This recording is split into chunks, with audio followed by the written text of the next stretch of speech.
Hello and welcome back to Morning Markets. It's Friday the 19th February. My name is Paul Durrans. I'm one of the investment directors here at True Potential. Today I'll be providing an update to what's been happening in financial markets over the past 24 hours, what the real drivers were and what I'll be watching out for today.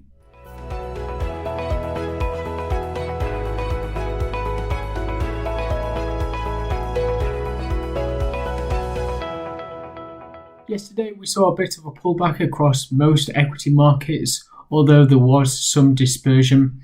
The S&P 500 in the US was down 0.4%. In Europe, Europe was also down 0.5%, whilst in the UK slightly more weaker, the FTSE 100 down 1.4%, but the more domestic market, the FTSE 250, was down 1%.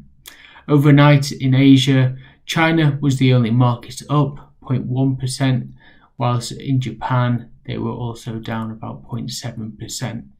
The FTSE 100 fell yesterday after a number of companies reported poor financial results, which weighed on overall investor sentiment. We saw results from Barclays and Smith & Nephew, which were two companies in particular which failed to meet the market's expectations. Also weighing on the FTSE 100 returns were the movements that we saw from the pound.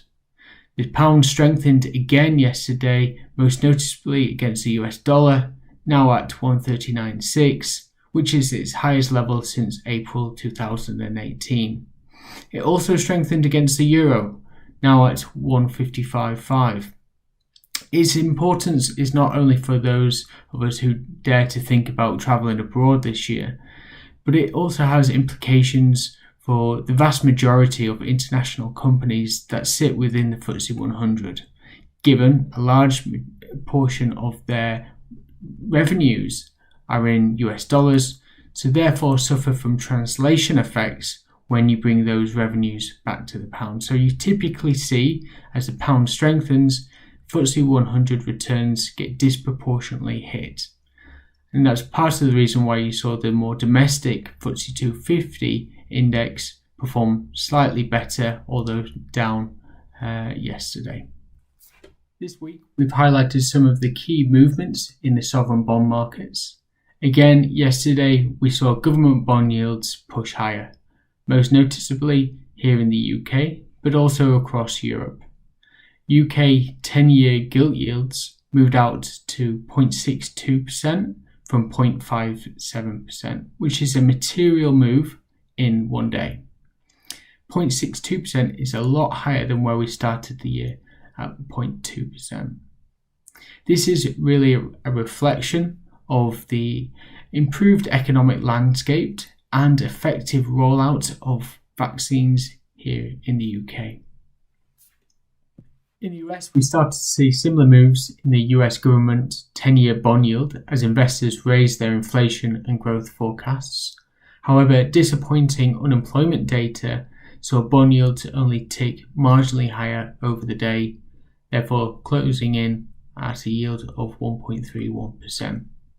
The US labour market data showed those claiming unemployment benefits came in higher than economists were forecasting.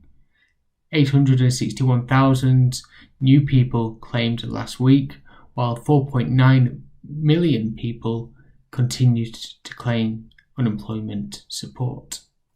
Today there will be plenty of economic data to look out for. We have the flash PMI readings for services and manufacturing across Europe, the US and here in the UK.